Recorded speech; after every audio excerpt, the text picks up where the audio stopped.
Okay, today I'll try to explain um, the issues related to the egress design, and we will look at the basics, and then try to complete all the issues that are involved in the egress design for life safety in the fire incidents. My today's talk is based on our detailed discussion on the life and fire safety related issues, which we have documented in our book on fire safety, essentials of building life and fire safety, published by a couple and co-authored with my other faculty colleagues. So for details discussion on the egress design, you should be able to refer to this book. The relational diagram presented here shows various concepts that work together. So as you can see here, we have the egress design process, wherein on one hand we start with allied supporting facilities such as illumination design, illumination of means of egress, emergency lighting, etc. Then we look at the exit planning, wherein we have issues related to refuge area, lifts, the staircases. In terms of staircases, we are looking at capacity, width, location, and types of staircases. We also look at exit doors, capacity, width, and locations. And all that is actually influenced by occupant load, wherein we have the occupant load parameters decided by occupant load factor. That's the basis on which the rest of the calculations would happen.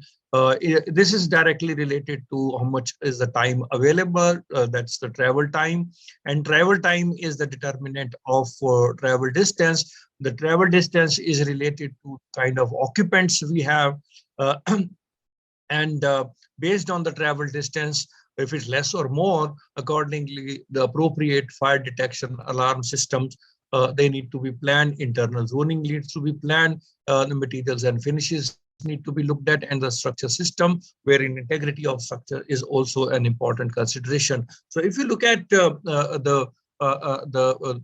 paradigm of egress design, we cannot think about egress design in isolation. We need to look at this in the context of everything else. Suppose the risk in internal zoning, for example, if it increases, then it has an impact on the other exit planning or occupant load. So your occupant load increases or has an issue, or occupant characteristic has an issue, then everything else will start changing. So what we are trying to discuss here is that this is not an isolation, that the one door width less or more is not the only answer that will work.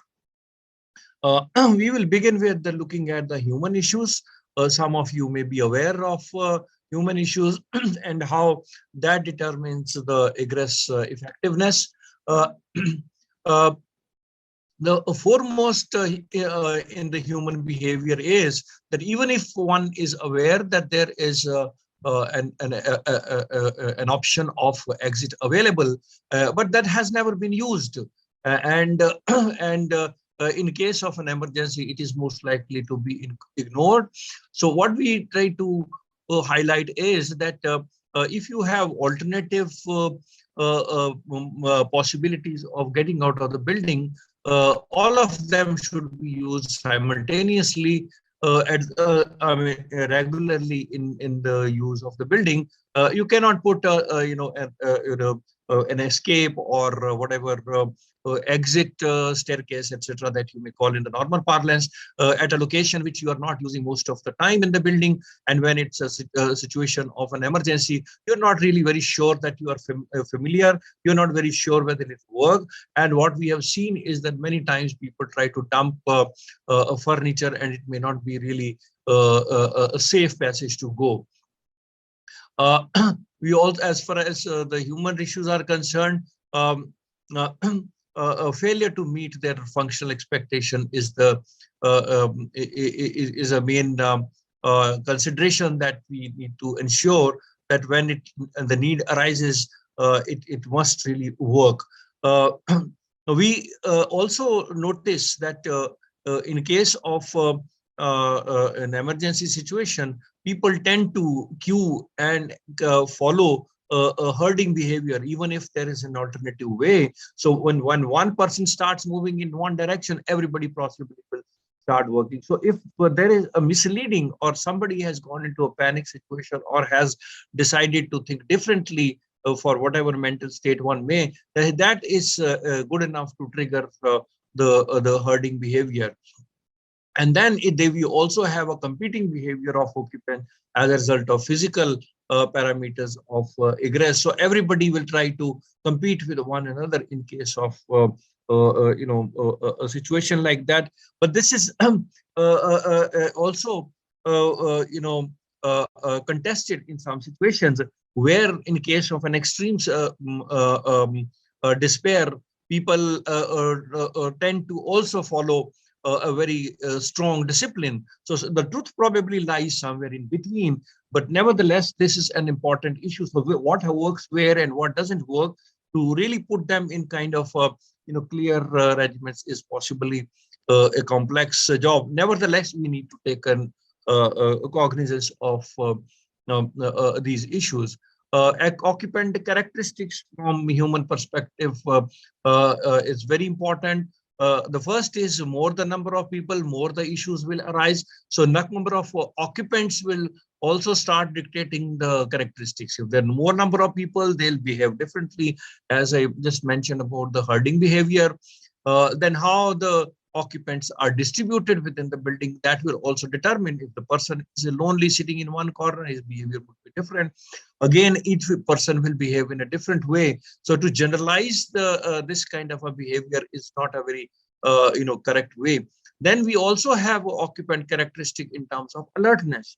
If one is asleep or awake or under an influence, as in case of a hospital or institution occupancy, or large number of people, or in a shopping mall, all of them have different levels of alertness. And in fact, this alertness is one of the important considerations in classification of occupancy. As you know, the residential occupancy, commercial or business or mercantile, they all represent actually the occupant characteristics as one of the important considerations. So the alertness is something that we cannot ignore. Within the same building also, we may have varied alertness levels.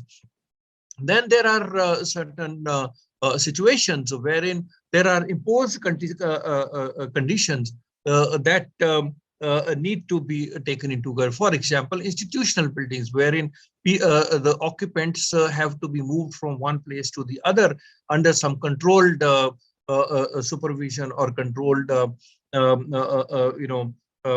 condition.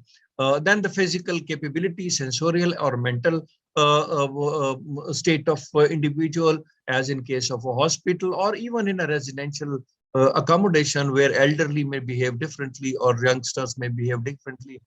Familiarity with the environment is a typical problem in the hospitality industry, hotels, where the occupants are not really familiar with building, and the physical and physiological conditions of individuals. So if you look at the complexity that arises from occupant characteristics, they present a challenge all the time. So this is where we try to say that the prescriptive codal provisions, they only take you that far, where generalizations work, where occupancies have special characteristics. You will tend to get into some kind of complexity, or the complexity leading to ineffectiveness.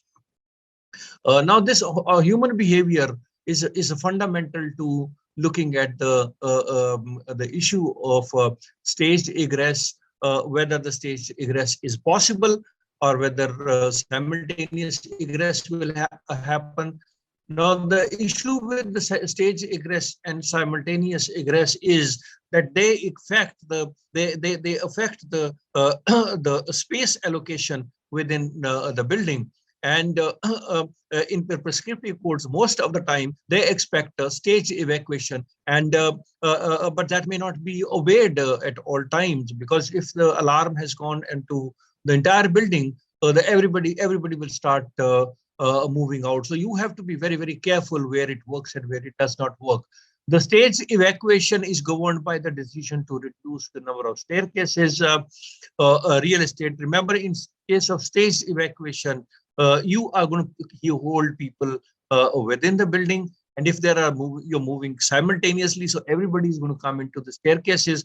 So possibly the staircase size or the egress paths will tend to become bigger. So somewhere those considerations will also start paying. But once you are clear about what your strategy is, then you can actually make some sense when you take up these matters in conflict with the realists, and then the conviction actually helps one to arrive at the right optimal solution, which makes both safety as well as the other project decisions. The occupants unaware of time frame, and they tend to respond in their own perception. It's very natural that you will have occupants who would think that I have all the time, but the timelines from the perspective of a fire professional, you would possibly try to understand that there is an impending danger and how quickly that danger is coming. But an occupant is not expecting that the smoke or the heat will disable all the exits so quickly. So sometimes we have seen people would try to fight the fire themselves, or try to rescue people, jeopardizing their own life as well, or trying to collect their valuables and waste the precious time. So that also needs to be seen. So what kind of challenges the egresses would have once the behavior issues in terms of uncontrolled movement grows, then it can start becoming an unmanageable problem. So one needs to look at that kind of complexity as well. If we look at some of the countries,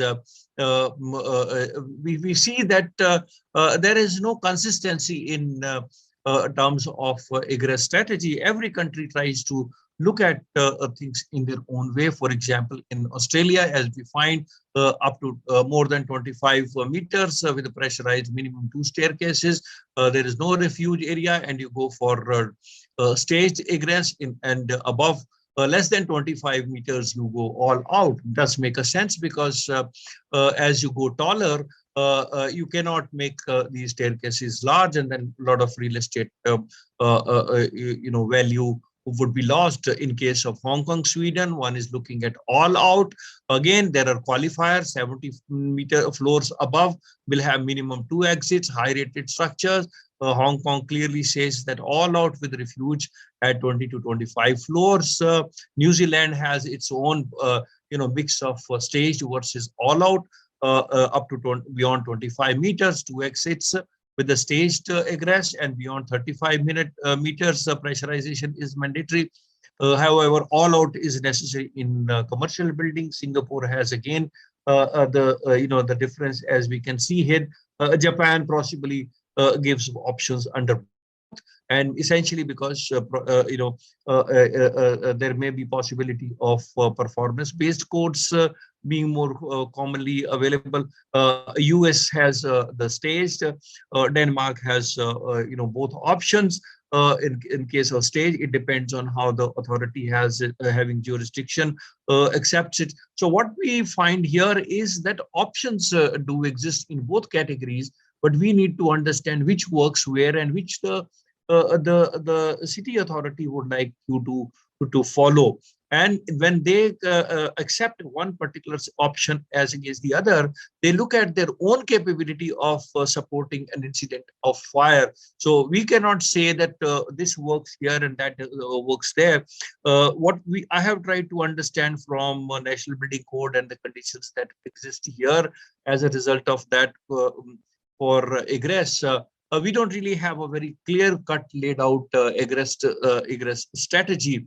So you need to somehow, when you're looking at the egress, you also need to somehow try to figure out what really your strategy is, and if your strategy and the egress is dovetailed, in conjunction with the fire codes, then possibly it may be a good idea to actually sort it out, that this is your approach, and maybe there are some other directions or that the authority may say. But as far as broadly the contours of Indian codes one understand, mostly they tend to follow the all-out escape self. This is something which many of you would be familiar. We have, how the timelines vary. That this is a classical way of representing from ignition to finally reaching out to the destination, and when the hazardous conditions will start happening.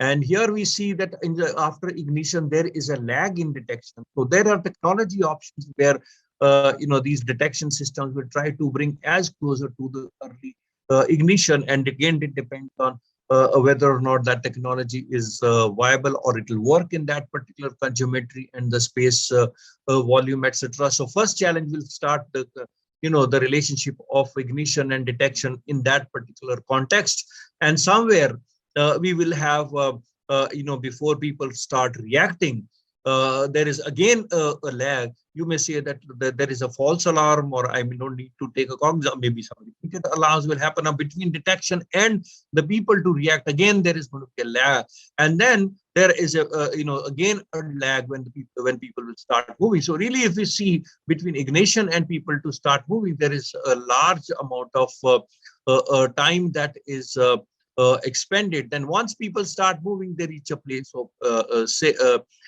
safety, and this entire from ignition to reaching up to the place of safety is what is referred to as required safe egress time, or R set value. And this R set value has to be shorter than the available safe egress time, and the available safe egress time is determined by the conditions, hazardous or the untenable conditions that will start happening. So this is actually fundamental, and every code or every performance-based code will try to actually give direction or arrive at a solution which actually fits into this. So this is where you need to figure out what will happen, and if there is something within the codal provisions that you need to moderate, you will probably be required to exercise that good practice. Coming to the role of compartmentation in egress, this is fundamental. Larger the compartment, more the number of people would be moving simultaneously. Lesser the number of people to move by shorter compartmentation, easier would be the egress. So where does the theory works? And that is what an issue of compartmentation is all about. The compartmentation is a separate subject also, which probably can be discussed separately. The objective, the limited objective from the point of fire safety here is to prevent spread of fire, and of course the smoke within the building, and improve level of asset and business protection. Now, in this case, we are looking at compartmentation so that the movement can be staged within the overall strategy of be that all out or the stage. So the principle of the fire the compartmentations, we are looking at the fire resistance performance. So you hold on to the fire impact within a limited area, and you kind of keep moving ahead. So when we look at the fire resistance, it looks at fire resistant from the point of view of heat transmission, as well as from the point of view of the smoke. Then we need to look at compartmentation in terms of integrity, means when there is a heat, it should stay, and because of heat pressure and the expansion of the heat, it should not actually give away. So integrity of compartment, and insulation, which means that the heat should not have get communicated or conducted from one side of the affected area to the other side, and it must have certain limit insulation. It must ensure that the smoke must be prevented to smoke, and finally protection of services, etc., must be ensured. The compartmentation must ensure that the smoke leakage should not happen. Remember, compartmentation typically would be put in two categories from the point of view of fire, from the point of view of smoke, and most of the deaths occur because of the smoke. So if you can contain smoke as a first check, that will work much better for the occupants. And the smoke correlated compartments, typically one would expect in the range of about 30 minutes odd in a general case. So you're looking at the performance of doors meeting the smoke leakage, wherein a certain maximum limit of the smoke that can be allowed to travel through the cracks, etc., is limited. And due to the problems of preventing smoke, often the space in between is recommended, that is a lobby or some kind of a vestibule you create, and construction elements that generate large quantity of smoke in areas where people would move. There has to be some kind of a control. The detailed discussion on compartmentation can happen separately. Compartmentation also includes the external wall, wherein we have been highlighting the impact of the flames leaping outside and jumping on the alternate floors or more, depending upon how the external conditions and the obstructions in front are.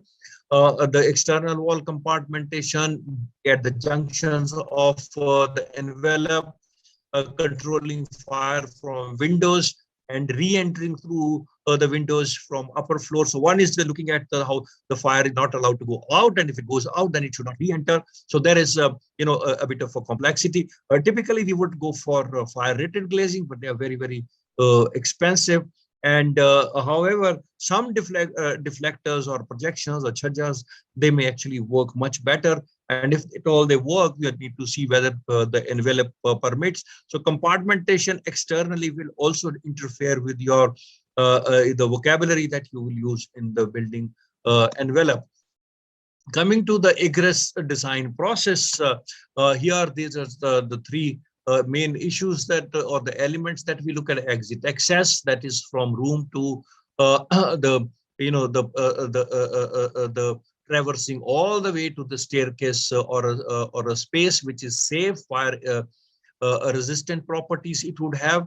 The staircase would be referred to as exit, and this could be a vertical or horizontal enclosure which will take you away. And finally, we look at the exit discharge. So all our recommendations, the codes will prescribe, they will be with respect to exit access, exit enclosures, that will be staircases or any other passages that may be there to protective passages. So the time for reaching the place of safety would be actually the location of exit, and that's how the most of the codes will talk about. Exit discharge is the right place where you finally land up after reaching out of the building, and there are some functions that may have to be in school buildings.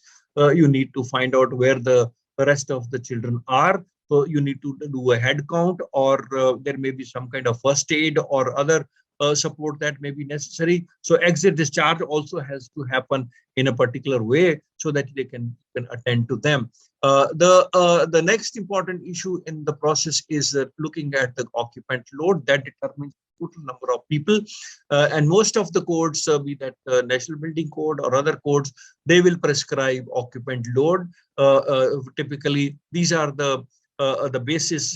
This is the basis on which occupancy is worked out, is defined in terms of area per square meter per person. So if you have more number of the people, how much is the area? So if you have a floor plate, you can work out how many people at X you should be able to have. Most of the codes would have occupant load decided in terms of either gross occupant load or net occupant load.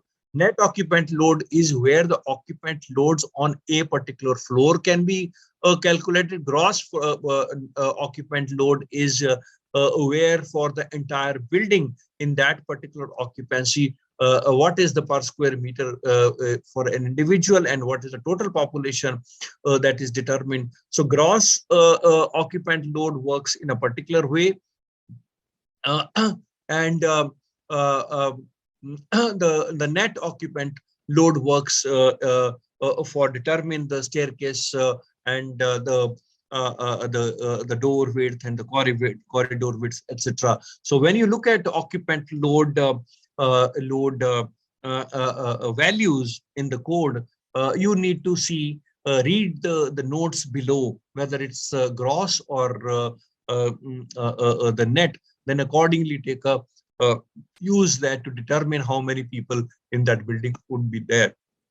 Next issue is the what is the capacity, how many people a particular door or a corridor, etc. is decided. In the earlier cases, in the earlier incarnation of National Building Code, we used to have occupant per unit exit width, wherein one a single file movement door may about say 900 mm or 1 meter. How many people it serves. Now remember this, it only tells you how many people it serves. It is not the you say in institutional 25 people for staircase per minute or something. It is only telling you how many people it serves. So we're looking at the egress capacity, and the egress or exit capacity. What we are trying to highlight here is that this is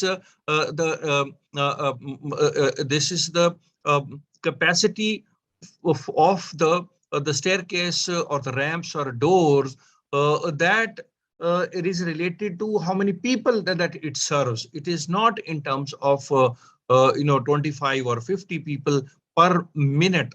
Okay, so the purpose is actually to arrive at the starting point of how many people this particular egress element will be sized. Now this table 21 which I am presenting here, this actually used to be the earlier way of looking at the egress capacity. And now it was observed that this egress capacity option gives higher oversizing of the staircases, ramps, and doors. So in way back in 1988, they changed it to something like 0.3 inches per person for staircase and 0.2 inches per person for horizontal level components. So it converts into the millimeters as well. So this way of specifying is a more optimum way of providing the serving capacity of every exit. The different codes have a different units. Somewhere it will be 0.3, 0.6, 0.2 for different occupancies. But this table 21 is actually replaced by this number of millimeters for per person for different occupancies, and this gives you a starting point of how big the door is required. If you have a 500 number of occupancy load, then based on this multiplier factor, what will be the total width required? So if you need two doors there, so the two doors will have the 50% option, then divided by 2, that is the total width. So if the door cannot be more than 2 meters, so that then you increase the number of multiple number of doors and distribute them equally. So that's how this whole concept works. The second important part that we often get into a controversy is related to the evacuation time. When do we start and what does the clock begin? Simple way of looking at this goes into the calculation of how the heat and smoke will actually travel and reach to the occupants compartment. Now in earlier code, National Building Code, we used to have 2.5 minutes for type 1 construction and 1.5 minutes for type 2 construction and 1 minute for type 3 construction, which means that as the structure becomes more and more stable, more stronger to endure the impact of heat and smoke, you can take your own time to up to 2.5 minutes to travel, and 2.5 minutes is related to the distance on the normal speed of walking. That's the distance that you can travel, and that's how the travel distance is worked out. But 2.5 is a very uh,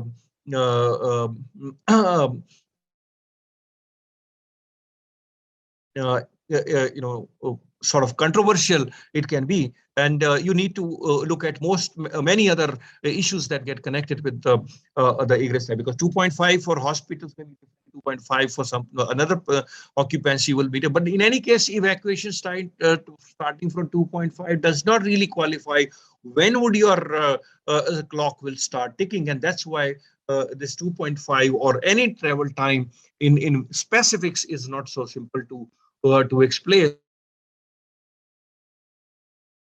Therefore, what we need to do is we need to go to the definition of required safe egress time. And there we, when we look at the required safeness time, the first issue, as I showed you in the previous slide, detection time and the function of occupant character, sensory skills, activities they are involved in. Many times people would continue to carry out those activities, as in case of hospital, if there's a procedure going on, that procedure cannot be interrupted. Building characteristics, fire characteristics, speed of walking, etc. And the second is the efficiency of alarm time, alarm efficiency, level of how occupant is alarmed, direct, indirect, automatic, or manual. Sometimes all of them work together. So this alarm strategy and the detection time technology that you have, that will actually be the starting point for our set value. Then the second issue is related to the pre-movement time, recognition, alarm receiving, alarm processing by individual, that yes, there is a problem now, and this is how I start moving. And then response behavior. First response behavior is investigative behavior, whether or not the fire has happened in the same place, it's a false alarm, or where it has happened, maybe I can do something. So one has a tendency to do the investigative behavior, again, an absolutely human behavior issue. And the second is stopping the process. You may already be in it, somebody may like to actually close the activities that one is, switch off the gas, switch off your activities, collecting children. Of course, that will take some time. First aid firefighting, if it's the kitchen, you will try to fight it through some extent, or in your own premises, some activities will happen, and determining the appropriate exit. So where exactly you would go? If you are familiar, maybe you reach there directly. If you are not familiar, then probably you need to find out on the map, etc. In a hotel, if you would have seen on the doors, you need to figure out where you're going to go, and maybe you would like to alert others. Now here, another very interesting thing is that often we say that if there is a regular drill that is conducted, that is very helpful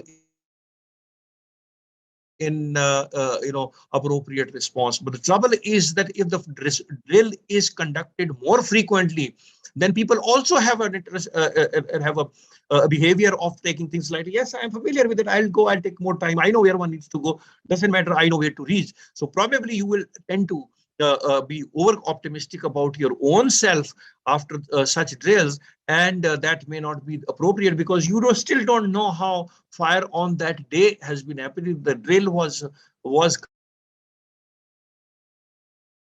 conducted in a non-fire situation, so no drill will be conducted in a burning building for the occupants. So the drill can work counterproductive as well.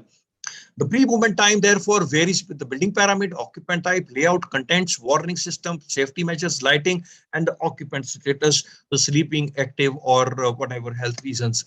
Now, pre-movement time we have seen in various documents varies from, say, as you can see here, less than 1 minute to more than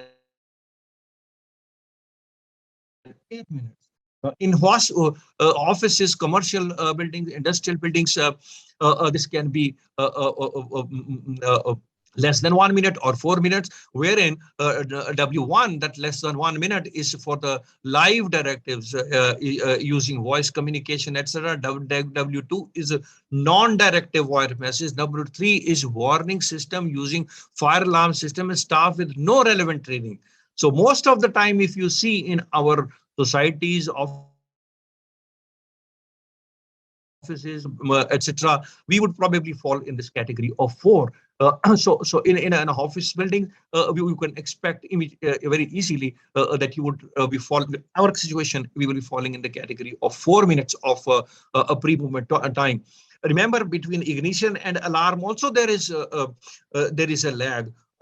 Generally, you can expect maybe about 3 to 4 minutes lag there itself. So add another 4 minutes. So you're talking about 8 minutes minutes lag. Shops, museums, you can go up to it can go up to 6 minutes if there is no training, etc. And then if you have dormitories, then you can go up to 5 minutes above. So if and in hospitals and hotels, this can be 6 meters, 6 minutes. In hospitals, it can be. If you look at the pre-movement time, the generalizations are absolutely detrimental, and you have to understand that the prescriptions cannot be taken on face value. You need to understand what is the right technology and how effective that right technology is and how the building is being used. So never undermine the pre-movement time. Unfortunately, the codal provisions that we have in India, they have no concept of a pre-movement time, and unless this is considered by the designer, we would be under wrong assumption. And absolutely. Regarding travel time, the other issue is walking time, average travel distance to a safe place of other occupant, time for queuing. Remember, I told you there shall be herding on at the door level, and that's where some of the software Pathfinder and others, they will tell you that the queuing will happen and how the queues will actually force you to the other places, and how the overall time duration would happen. Flow time through the exits. The exit of the staircase is actually like a pipe wherein there is a capacity and there's a flow, and there can be a pressure of some movement, and how well that pipe actually works, and what is the walking speed. Now, if you look at this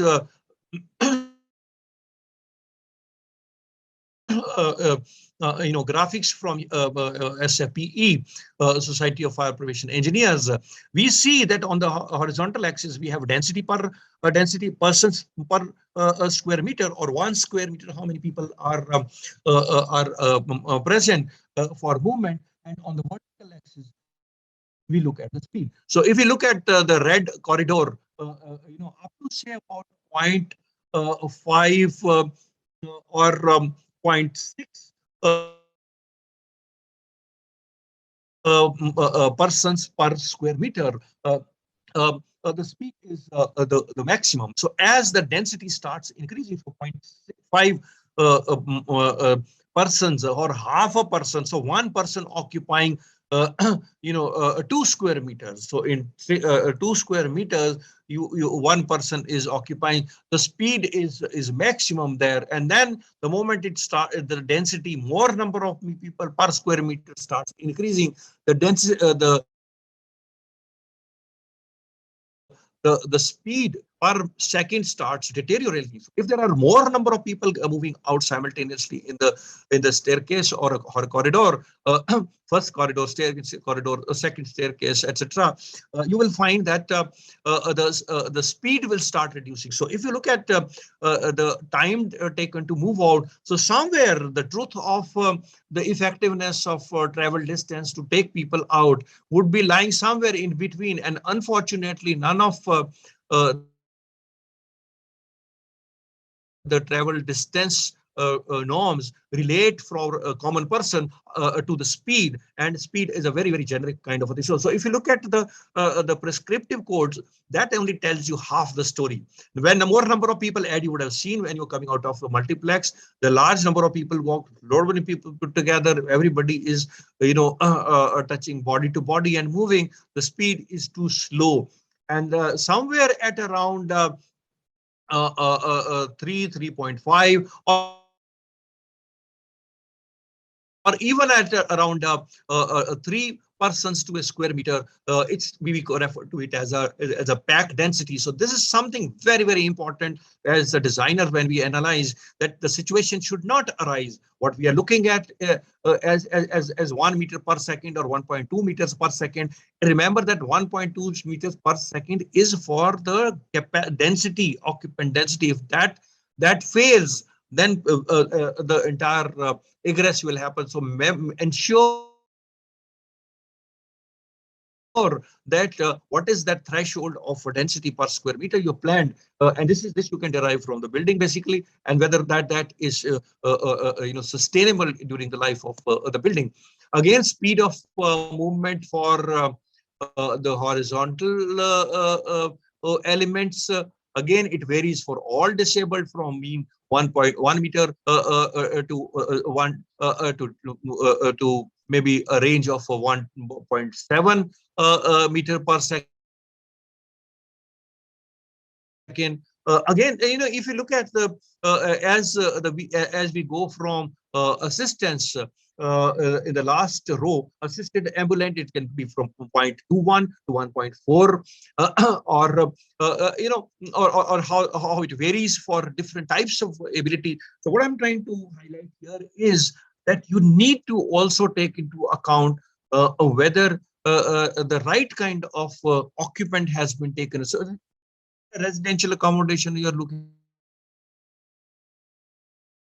at, largely the elderly people, maybe aged home or anything like that, then probably you cannot take a 1.2 meter per second as the starting point. So some, I mean, you may agree with these figures or which figure you pick it up, something at least as an indication of the complexities that would arise and what kind of safety you build into your egresses that will have to be said. Again,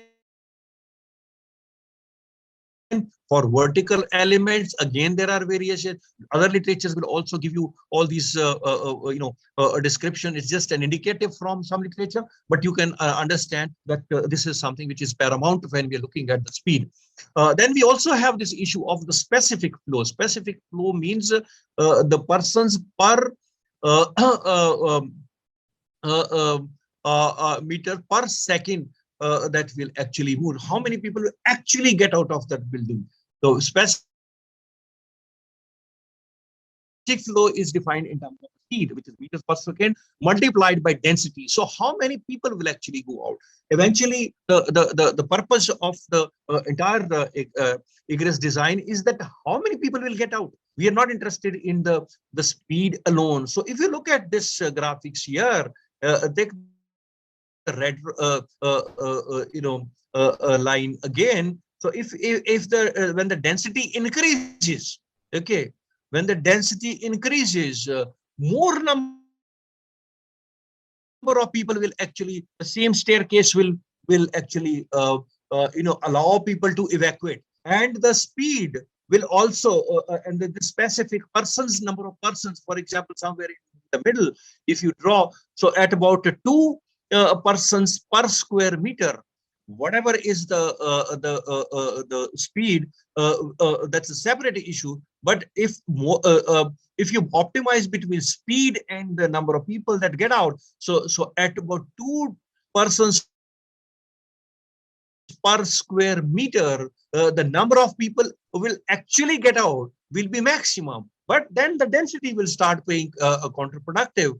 As the density will increase, now your the specific flow or the number of people will actually come out, that will start reducing and come down to zero. So you have now a paradox on the speed on one hand and how many people you evacuate. So you need to look at this graphics versus the previous graphics together, and then you see how many people that the staircase or the corridor has a capacity to actually deliver outside through that passage. So speed is one issue. The specific flow, how many people you actually move out. So if you move out more number of people, the herding on the door will be less. Okay, so somewhere you have to optimize between the two. Again, this graphics is from SFE. Then we have an issue of a boundary layer, wherein we don't have the egress. So entire corridor width. Actually, there will always be some furniture, telephone booth, waste paper baskets, etc. So each, you are not going to walk right next to the staircase or next to the wall. There will always be a boundary layer. So effective design width will be much smaller. So if you have a 2-meter corridor, 2-meter entire is not actually going to get used. Nobody's going to walk. So you're always going to keep some kind of a boundary layer. So remember, these the furnitures or furniture items or obstructions also play havoc on effectiveness of the movement. Impact of smoke, elsewhere we can have a discussion on the tenability, how the smoke will impede your visibility, disorientation, irritation, depending upon the content, what kind of smoke you have. So what we are expecting is your smoke check doors and compartments will restrict smoke, and still there will be some smoke that will probably infiltrate into your passages. So what kind of impact they would have? So that again can have a negative effect. So you need to actually take that into account, looking at what kind of implications it would have.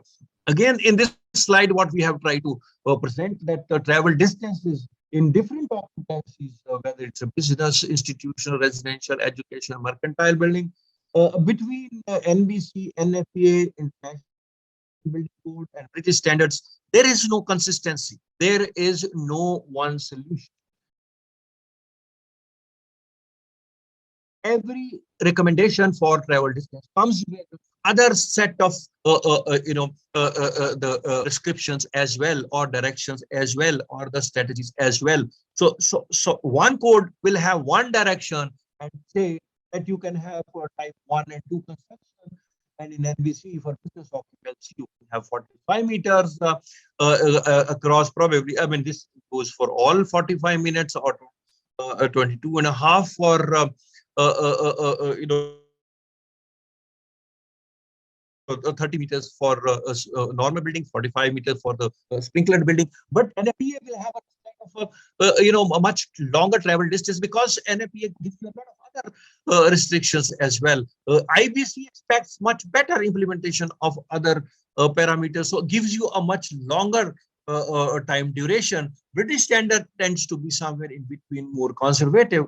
So what I'm trying to say is that when you look at one code, pick up a value for your own consideration, but look at a whole lot of other issues as well, which I showed in second, third slide in the beginning, how the entire egress design is connected. So don't pick up a value from one code and try to replicate another. It will be absolutely misleading. You need to take the entire package together and then look at how you would like to decide design any of these based on any of these codes. But you need to understand that this is something that is not in isolation. It is a complete set of recommendation. So determinants of travel distance, you find that occupancy characteristic, vulnerability of space, alarm method, and protection methods. As we go from better design, that's where the architects and the designers have a role. Ensure that tenability against the fire and smoke is ensured. You control them in compartmentation. Plan for the right occupant, right characteristic. You have more time to travel and more travel distance you can actually have. So if you want more flexibility, then this is probably the route that you will follow. Travel distance, National Building Code prescribes more or less 30 meters for type 1 and 2, and type 3 and 4 it's 22.5. Again, it's a sprinklered building, then it can increase by 50%. The definition which I tend to follow is maximum access distance that occupants are permitted to travel from their positions in a building to the nearest exit, considering occupant characteristic, vulnerability of building, space, alarm method, fire protection measure, subject to compliance to the maximum limits of common path of travel and travel. Remember, this is the definition which I have figured it out from National Building Code. Other codes define it differently. So I have tried to build in this definition practically all that comes into the travel distance paradigm. So all that has been built. So if my understanding is, I tend to follow this definition where it also brings in the other complications related to this thing. NBC has all these issues related to travel distances, maximum travel occupant load, number of exits, etc., uh, and occupant per unit exit width, and based on that, you can codal compliances can start happening. Okay, the measuring of travel distance. Many of our building designers, they tend to fumble on measuring travel distances, and there is this is actually the actual travel distance that one traverses through the corridor of space to reach the point of safety. I expect there's no rocket science, as I said. So if you have a straightforward ward and how far you reach from one, then you have two options available, and that's the maximum travel distance. If you have a cabin within a cabin, then to find the travel. Remember the obstructions around furniture, they have to be taken into account, and you have to be familiar to. Really, the travel distance is nothing but the diagonal of the compartment size. So if the compartment size is say 5 meters to 2.5 meters, then whatever is the diagonal, that actually most commonly, at least in Indian consideration, that will be the travel distance that you will have to follow. So somewhere around that, the diagonal as a hypotenuse, you can find out what is the travel distance. That's how it actually works. Egress design considerations, just to give you a recap: disabled people need some identification. The problems will also be faced in the populations. Remember, the current understanding of the norms that I presented to you, the values, etc., they are based on the anthropometrics of the yesteryears. Today, our younger population has a higher BMI, bigger size, carry more weight on their backs, etc. So probably these assumptions may be on the pessimistic side. You need to take into cognizance that part. Initiating delay is an issue.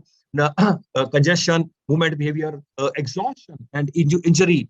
They are also important things, because remember, everybody cannot travel all that distance. You need to understand that problem.